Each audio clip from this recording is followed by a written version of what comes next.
अन्यथा गीता में दोनों शब्द आया है, अनन्य और अव्यभिचारिणी। अगर हमारी बुद्धि परमात्मा को छोड़कर किसी अन्य की कल्पना करती है तो हमारी बुद्धि एक तरह से व्यभिचारिणी है।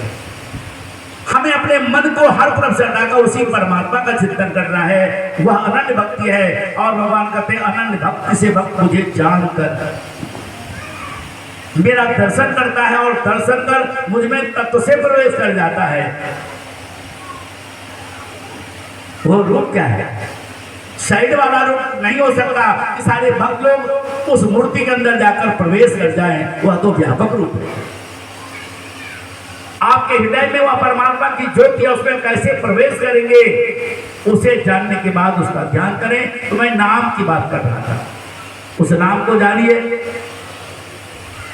कबीर महात्मा कहते हैं सुमरन की सुधियों करो जो गागर पनहार, हाले डोले सूरत में कहे कबीर विचार। सुमरन की सुधियों करो जो सुरभि सुधमाए, कहे कबीर चारा चल कभू विसरत नाए। सुमरन की सुधियों करो जो गरीब है, जो कंगाल है, वह अपने माल को संभाल कर रहता है। खरीदी हो जाएगा, सूरदास है, और गाड़ी के बाद आपकी सामने कटोरी की तरह खरीदी रख देगा, बाबूजी 2 रुपया दो, 5 रुपया दो। अपने माल को, अपने सामान को जो भी मिलता है उसे अपने अंतिम में संभाले रहता है। मांगने के बाद भी, गाने के बाद भी कहाँ ध्यान है? उस अपने अंतिम में रखे हुए धन में। जैसे माल कंगाल, सुमरन की सुधियों करो जैसे माल कंगाल, हर तरह से अपना ध्यान वही रखता है। गाय चारा चरने के लिए गई है खेत में, उसका बछड़ा या उसकी बछिया आपके गौशाला में बंधी है। गाय चल रही है, चारा चल रही है, लेकिन फिर भी वह अपने बच्चों का ध्यान करती है।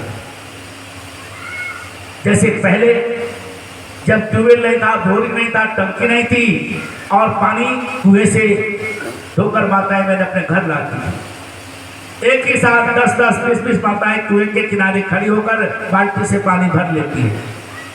कई के माथे पर 2 घड़ा होता है, और कई एक माथे पर घड़ा रखे हैं और हाथ में बाल्टी लेकर भी चल रही है। तो सारे रास्ते वो बात करती है, बहन तुम्हारे घर क्या खाना बन रहा है, पति घर आ गए या नहीं, बच्चे स्कूल से आए या नहीं। सारी बातें वो करती जा रही हैं, लेकिन बात करते हुए भी वो घड़े को पकड़कर नहीं रखी है, घड़े छोड़कर वह चल रही है। संतुलन बनाए इस तरह से उनकी सुर्ती घड़े में लगी रहती है। बात करते हुए, चलते हुए, ये 2 काम अलग है। और बिना हाथ से पकड़े अपनी सुर्ती से घड़े को पकड़े हैं। उसी तरह दुनिया के सब काम धंधे आपको करना है, छोड़ना नहीं है। घर नहीं छोड़ रहा है, बिजनेस नहीं छोड़ रहा है, व्यापार नहीं छोड़ रहा है, बाल बच्चे को नहीं छोड़ रहा है, लेकिन इसमें रहकर भी अपने मन को हर तरफ से हटाकर, अपनी स्मृति को हर तरफ से हटाकर उस नाम में जोड़िए जिस नाम का उपदेश समय के सद्गुरु बताते हैं। वह नाम बोला नहीं जाता, कहा नहीं जाता, अव्यक्त है। तुलसीदास जी कहते नाम रूप दुई ईश उपाधि, अकथ अनादि सुसामुझ साधि। नाम रूप दुई अकथ कहानी समुझत सुखद न परत बखानी। बखान नहीं किया जाता, अगर बखान किया जाता तो मैं बोल देता माइक में। तुलसीदास जी ने की रामायण में नाम की महिमा गाई, लेकिन कहीं बताया कि ये है नाम। हमेशा अव्यक्त कहा, अजबा कहा, अकथ कहा। उस अकथ कहानी को गुरु के सर में जाकर जाना जाता है। और एक पंक्ति और सुनाकर, क्योंकि काफी समय हो गया। संत ब्रह्मांड हमारे इसके अंदर वे कहते हैं निरंजन माला घट में फिरे दिन रात, ऊपर जावे नीचे आवे श्वास श्वास चली जात, संसारी नर समझे नाही बिरथा उमर बितात। सतगुरु पूरा भेद बतावे निश्चल मन ठहरा, जो जन सिमरन करे निरंतर बैठ सदा परबात। ब्रह्मानंद मिटे भो बंधन फेर जन्म नहीं याद, निरंजन माला घट में फिरे दिन रात। ये श्वासों की माला सबके अंदर फिरती रहती है। उठते बैठते सोते जागते खाते पीते ढोलक बजाते हारमोनियम बजाते माइक लगाते कंप्यूटर चलाते, फौज में बंदूक चलाते, दुनिया के सारे काम धंधे करते हुए भी, स्नान करते भी, शौच अवस्था में भी कभी अपवित्र होने वाला नहीं। हर वक्त ये श्वासों की माला आपके अंदर फिरती रहती है। इसे समय के सदगुरु से जाने, उसी का बोध पार्वती माता को नेता तो भगवान शंकर ने उसका बोध कराया। भगवान राम ने हनुमान जी को वह ज्ञान दिया, भगवान कृष्ण ने अर्जुन को वह ज्ञान दिया, गुरु नानक ने अंगद देव जी को ज्ञान दिया, कबीर महात्मा ने धर्मदास को दिया, हजारों शिष्यों को दिया, रैदास ने उसी ज्ञान को मीराबाई को बताया। वही ज्ञान नारायणी दास जी को उनके गुरु अनंतानंद से प्राप्त हुआ और तुलसीदास जी को नारायणी दास जी से प्राप्त हुआ। हमेशा ये ज्ञान गुरु परंपरा से प्राप्त होता है और जिसका प्रचार उन सभी महान पुरुषों ने अपने समय में किया। आज देश देशांतर में सदगुरुदेव श्री सतपाल महाराज उसी नाम का, उसी ज्ञान का प्रचार प्रसार कर रहे हैं। हम सब के अंदर परमात्मा की ज्योति है, लेकिन हम आंखों से नहीं देख सकते। कैसे उसका हम दर्शन करेंगे? ये विधि गुरु महाराज जी शिष्यों को, जिज्ञासुओं को जगाते। परमात्मा का नाद ब्रह्म हमारे अंदर है, जो इन कानों से सुना नहीं जाता।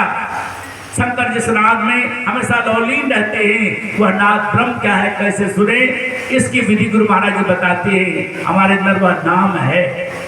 माता के घर में हम उसका स्मरण करते थे और 24 घंटे हम श्वास लेते हैं 21,600 बार, बिना बोले, बिना उच्चारण किए। उस नाम का जाप हमेशा होता रहता है हमारे अंदर, लेकिन हमारे अंदर रहते हुए जिसका बोध हमें नहीं है, उसका ज्ञान गुरु महाराज जी तत्व से देते हैं, उसका क्रियात्मक बोध कराते हैं। हमारे अंदर अमृत है, जिस अमृत के पाने के लिए देवासुर संग्राम हुआ, वह अमृत तो हमारे अंदर है। कैसे उसका पान करें, इसकी विधि समय के सदगुरु बताते हैं। तो आज सदगुरुदेव श्री सतपाली महाराज उसी ज्ञान का क्रियात्मक रूप से प्रचार प्रसार देश देशांतर में कर रहे हैं, जिसका प्रचार अपने समय में सभी महान पुरुषों ने किया।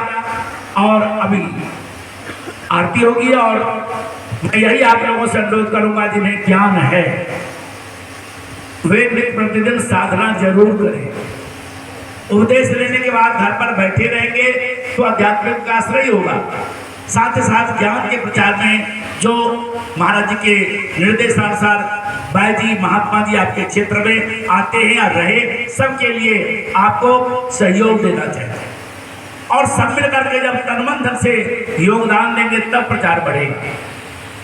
महात्मा भाई जी प्रेरणा देंगे, आप लोग मेहनत करेंगे और सब मिलकर के महात्मा भाई, शाखा कार्यकर्ता और सेवा दल के लोग सब मिलकर के प्रचार को बढ़ाएं। यही मेरा आप लोगों से अनुरोध है। और अक्सर मैंने भाई जी तो बहुत देर से बोल रहे थे, लेकिन मेरे पास टाइम भी नहीं था। इधर मैं किसी जरूरी काम से आया था, तो मैंने कहा ठीक है भाई जी, देखते हैं, प्रयास करते हैं। और 2-3 दिन पहले ही भाई जी को मैंने बताया ठीक है मैं आ रहा हूँ। तो कार्यक्रम रखा गया और आप लोग इतनी संख्या में आए, इसके लिए आप सभी को बहुत बहुत हार्दिक साधुवाद। और कल भी कार्यक्रम है आश्रम में। आश्रम में कोई वर्षा का कोई भय नहीं है और यहाँ भी भगवान ने आपकी लाज बचाई थी। सुबह कितनी भयंकर वर्षा हो रही थी, आश्रम में पानी भर गया, सब जगह भर गया और यहाँ भी बारिश हुई होगी, लेकिन भगवान ने, इंद्र देवता ने आपकी लाज रखी। गुरु महाराज की कृपा है और जो सत्संग हो गया, इन शब्दों के साथ सर्वे भगवान